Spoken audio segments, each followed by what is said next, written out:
ఇప్పుడు బీఆర్ఎస్ మేడిగడ్డ పర్యటన ద్వారా ఏం చెప్పబోతున్నారు? ఓర్వలేనితనం వీళ్ళదంతా ఈ మేధావులు అన్నోళ్ళు కానీ కేసీఆర్ ప్రభుత్వం మీద దుమ్బోస్టోళ్ళకి కానీ నిజంగా ఓర్వలేనితనం. ఒక తెలంగాణ వాడేంది, భారతదేశ వ్యాప్తంగా పార్టీ పెట్టుడేంది, మోడీని ఛాలెంజ్ చేయడం ఏంది. ఇప్పుడు మనంతా బానిస బతుకులే కదా. ఇప్పుడు ఎవరైతే మాట్లాడుతున్న నాయకులు ఉన్నారో వీళ్ళు ఎన్నన్నా తల ఎత్తుకొని తిరిగినలా ఈ కాంగ్రెస్ కానీ ఇప్పుడు బీజేపీలో ఉన్నోళ్ళు కానీ ఇదంతా గులాంగిరీలే కదా వీళ్ళు చేసినవన్నీ. వీళ్ళ జీవితం అంతా గులాంగిరే కదా. వీళ్ళకు ఒక స్వతంత్రం గురించి వాళ్ళకేమన్నా అవగాహన ఉంటుందా? ఎన్నడన్నా వాళ్ళు స్వతంత్రం కోసం పోరాటం చేసిన వాళ్ళ పుట్టిన కాంచి రాజకీయాలలో బానిస బతుకులే కదా. వాళ్ళు ఒక తల ఎత్తుకొని నిలబడ్డ ఒక ఏమంటారు తెలంగాణకే ఒక ప్రైడ్. అటువంటి ఆ కేసీఆర్ను చూసి ఓర్వలేనితనం, సహించలేనితనం. సరే టీఆర్ఎస్ పార్టీ డబ్బులు సంపాదించింది, వాళ్ళ అకౌంట్లలో వాళ్ళ 1000 కోట్లకు పైన ఉన్నాయి, వాళ్ళే ప్రకటించారు. ఎట్లా సంపాదించారు? బాండ్స్ రూపంలో తీసుకున్నారు. వాళ్ళకున్న రకరకాల వ్యక్తులుగా కూడా చాలామంది డబ్బులు సంపాదించారు టీఆర్ఎస్లో. అందరికీ వ్యాపారాలు ఉన్నాయి, వ్యాపారాలు సంపాదించకూడదా? ఆడిట్ చేయించండి. నీ దగ్గర ఈడీ ఉంది, నీ దగ్గర సిబిఐ ఉంది, మరి ఒక్కరినన్నా ఎందుకు మీరు ఒక్కరి మీద ఎఫ్ఐఆర్ ఎందుకు ఫైల్ చేయలేకపోయారు? 9.5 సంవత్సరాల్లో అవినీతి జరిగింది అంటున్నారు, ఎంక్వైరీ చేయమని హరీష్ రావు గారు అంటున్నారు. నేను ఏమంటున్నా, డబ్బు సంపాదిస్తే అవినీతి చేస్తేనే డబ్బు వస్తుందా? డబ్బు సంపాదించడానికి ఏకైక దారి అవినీతేనా? ఎన్నో మార్గాలు ఉన్నాయి కదా డబ్బు సంపాదించడానికి. పార్టీకి ఫండ్స్ రావడానికి ఎన్నో మార్గాలు ఉన్నాయి కదా, చట్టబద్ధమైన మార్గాలు ఉన్నాయి కదా. సార్ ఇప్పుడు పార్టీకి 1000 కోట్లే, వీళ్ళు మాట్లాడుతుంది 1,00,000 కోట్లు, సంబంధం లేకుండా. నేను ఏమంటున్నా, నోటికి ఎంత వస్తే అంత మాట్లాడతారు, నాలుకకి నరం ఉండదు కదా, ఏది పడితే అది మాట్లాడతారు. వాళ్ళు మాట్లాడేదానికి ఇప్పుడు రోడ్డు మీద పోయి పిచ్చోడు ఏదన్నా మాట్లాడితే వాడు పిచ్చింది కాబట్టి మాట్లాడిన అంటాం. కానీ బాధ్యత గల వాళ్ళు, రాజ్యాంగ పదవులలో ఉన్న వాళ్ళు కావచ్చు, లేదా ప్రజల ఓట్లతో గెలిచి ఉన్నతమైన పదవులలో ఉన్నవాళ్ళు కావచ్చు, వాళ్ళు నోటికి వచ్చినట్టు మాట్లాడితే ప్రజలు ఎందుకు వినాలి? అంటే ప్రజలకు కనుక ఒక అవగాహన లేదు, వీళ్ళకి టెక్నికల్ విషయాలు తెలివాయి, ఏం చెప్పినా నమ్ముతారనే ఒక ధైర్యమే కదా. అంటే ప్రజల్లో ఒక వెనుకబడతనం ఉన్నంత వరకు, ప్రజలకి ప్రాజెక్టుల గురించి ఒక అవగాహన రానంత వరకు, టెక్నికల్ అంశాల పట్ల ప్రిపేర్ కానంత వరకు వాళ్ళు నమ్మిస్తుంటారు, వీళ్ళు నమ్ముతారు. మంచి చేసిన వాళ్ళను ఓడిస్తూ ఉంటారు, మూర్ఖులను అందలం ఎక్కిస్తూ ఉంటారు. దీనికి పరిష్కారం ఏంటి అంటే ప్రజలు చైతన్యవంతులు కావాలి. ప్రజలు చైతన్యవంతులు కానంత వరకు తెలంగాణను దోచుకొని ఇచ్చారు. వాళ్ళకి తెలంగాణ విషయంలో సోయి వచ్చింది, తెలంగాణకి ఎట్లా అన్యాయం జరిగిందో సోయి వచ్చింది. మేధావులు చెప్తే సోయి రాలే. నేను కూడా ఉన్నా మేధావుల వరుసలో. జయశంకర్ గారితో కలిసి మేము కాకువలు అరిచినాం, తెలంగాణ అంతా తిరిగినాం. ఎన్నడూ ఒక్కడు కూడా మాకు వచ్చి చేయగలిపి ఉద్యమంలో పోదాని రానులే. ఇక మనకు ప్రజలకు అర్థం చేయించడం మన వల్ల అయితలేదని కదా. కేసీఆర్ దొరికిన తర్వాతనే కదా ప్రజలకు అర్థమయ్యే భాషలో అర్థం కాని జటిలమైన విషయాలను కూడా నచ్చజెప్పగలిగాడు, అర్థం చేయించగలిగాడు. కేసీఆర్ ఒక్కంతో తెలంగాణ వచ్చిందా అంటే ఒక్కంతో రాలే. కానీ కేసీఆర్ ఇచ్చిన కాంట్రిబ్యూషన్ తక్కువేం కాదు. ఇప్పుడు నేనైనా గంట చక్రపాణి లాంటి వాళ్ళమైనా ప్రొఫెసర్లైనా మేము విద్యావంతులను, మేధావులను, న్యాయవాదులను కన్విన్స్ చేయగలిగినాం. కానీ తెలంగాణ ఉద్యమంలో పాల్గొన్న వాళ్ళల్లో వీళ్ళతో పాటుగా పామరజనం, కూలీనాలు చేసుకునేటోళ్ళు, చిత్తు కాగితాలు ఏరేవాళ్ళు, వీళ్ళందరూ ఎందుకు జాయిన్ అయ్యారు అంటే కేసీఆర్ మాత్రమే వాళ్ళకి అర్థమయ్యే భాషలో కమ్యూనికేట్ చేయడం ఒకటి. రెండవది కేసీఆర్ జానపదాన్ని బాగా ఉపయోగించుకున్నాడు. కళాకారులు వాళ్ళంతరం వాళ్ళు ఎమర్జీ అయ్యి రాలే కదా, కవులు పాటలు రాశారు. కానీ దాన్ని ప్రజల్లోకి తీసుకుపోయింది ఎవరు? కళాకారులు. ఒక కళాకారుడు ప్రజల్లోకి పాటను తీసుకుపోవాలి, ఒక కళా బృందాన్ని తీసుకుపోవాలంటే డబ్బులు లేకుండా అవుతుందా?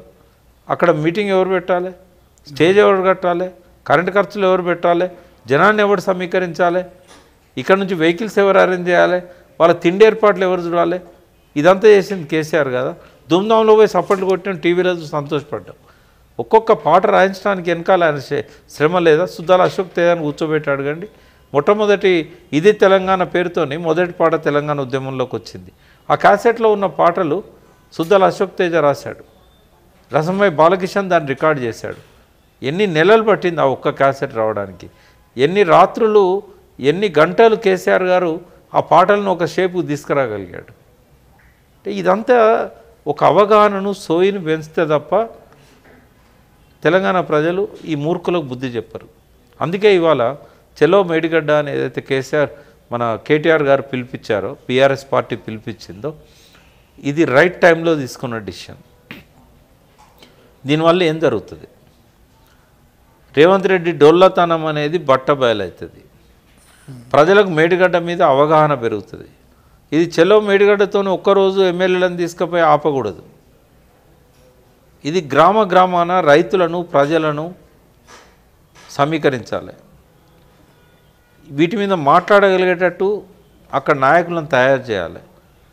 ఒక్క కాళేశ్వరం ప్రాజెక్టు రీఇంజనీరింగ్ ఆ ప్రాజెక్టుల మీదనే శిక్షణ ఇవ్వాలి పార్టీ క్యాడర్కి, ఓడిపోయిన ఎమ్మెల్యేలకు కానీ గెలిచిన ఎమ్మెల్యేలకు కానీ రేపు పోటీ చేయబోతున్న పార్లమెంట్ సభ్యులకు కానీ పార్టీ జిల్లా నాయకులకు కానీ రాష్ట్ర నాయకులకు కానీ వీటి మీద శిక్షణ ఇవ్వాలి. రీఇంజనీరింగ్ ఎందుకు అవసరమైంది, కాస్ట్ బెనిఫిట్ రేషియో ఎందుకు చూడకూడదు ఎత్తిపోతల పథకాలకు, మేడిగడ్డ బ్యారేజ్ అనేది ఎందుకు పనికి రాకుండా పోయింది, రేపటి రోజుల్లో దాన్ని రిపేర్ చేసుకుంటే తెలంగాణకు జరిగే లాభం ఏంది, మేడిగడ్డ ఉన్నప్పుడు ఏం లాభం జరిగింది, లేకపోవడం వల్ల ఏం నష్టం జరుగుతుంది, మళ్ళీ దుబాయ్ బొంబాయి బొగ్గుబాయి బతుకులు అవుతాయి మనకు, మళ్ళీ వలసలు, మళ్ళీ ఆత్మహత్యలు, మళ్ళీ ఆకలి చావులు, మళ్ళీ అప్పుల పాలవడం, మళ్ళీ గ్రౌండ్ వాటర్ ఎండిపోవడం, మళ్ళీ మిషన్ కాకతీయ ద్వారా బాగు చేసుకున్న చెరువులు పాడైపోవడం, మళ్ళీ వాగుల మీద చెక్ డ్యామ్లన్నీ కూడా నిరుపయోగంగా మారడం, ఈ విషయాలన్నీ చెప్పగలగాలి. ఇప్పుడు మేమంటే యూట్యూబ్లలో మీ ద్వారా చెప్తాం, ఉపన్యాసం ఇవ్వగలుగుతాం, కానీ ఊరూరికి జనానికి అర్థమయ్యే భాషలో ఈ విషయాలన్నీ చెప్పగలగాలంటే మళ్ళీ కేసీఆర్ లాగా ప్రజల భాషలో చెప్పేవాళ్ళు తయారు కావాలి. అప్పుడు ఈ రేవంత్ రెడ్డి లాంటి వాళ్ళ ఆటలకు చెక్కు పెట్టడం అనేది జరుగుతుంది. అదే ప్రయత్నం చేస్తున్నట్టు చేయాలని నేను అంటున్నా. ఇంకోటి ఏంటంటే ఒక్క బీఆర్ఎస్ చేస్తే కాదు, ఇప్పుడు ఈ ప్రజలకు 1 కోటి ఎకరాలకు సాగునీరు వచ్చిందంటే బెనిఫిషరీస్ ఉంటారు కదా, వాళ్ళందరూ నష్టపోతున్నారు కదా. అంటే ఇప్పుడు అర్థం అందరిని ఇన్వాల్వ్ చేయాలి. చాలా మంది అనుకుంటున్నారు అంటే ఇదివరకు కాళేశ్వరం గురించి తెలుసో లేదో కానీ గతంలో అయితే నీళ్ళు వచ్చినాయి, బోర్లను ఏదో విధంగా అయితే పంట పండించినాం, మరి ఇప్పుడు ఎందుకు తేడా వచ్చింది అనేది నిజం గడప దాటక ముందే అబద్ధం ఊరును చుట్టేసి వస్తుంది.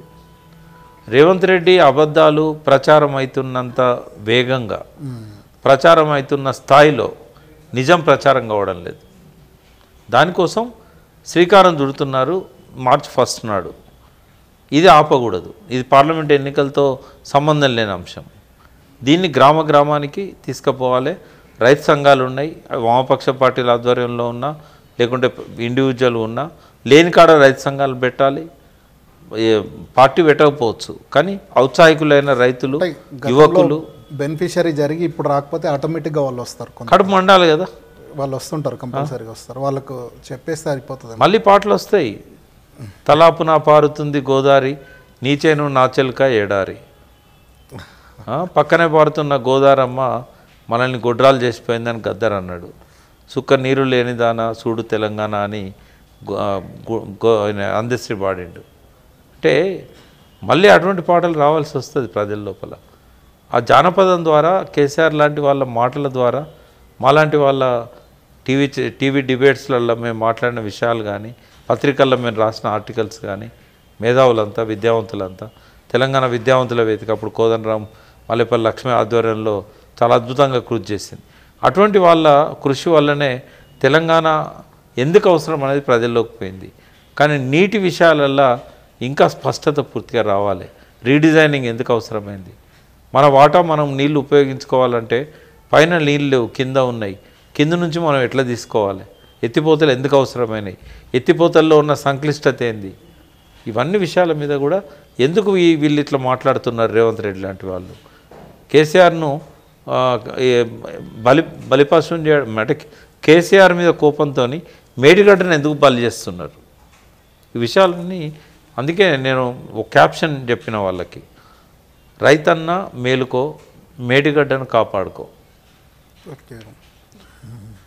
ఒక పార్టీ కావాలంటే మేడిగడ్డ రాదు, ఎందుకంటే వాళ్ళ కోపం అంతా బీఆర్ఎస్ మీదనే కదా. బీఆర్ఎస్ని బ్లేమ్ చేయడానికే మేడిగడ్డను బలి చేయాలనుకుంటాను కదా. ఇప్పుడు మేలుకోవాల్సింది రైతులు, లబ్ధిదారులు వాళ్ళే, కాపాడుకోవాల్సింది వాళ్ళే. Right, thank you so much sir.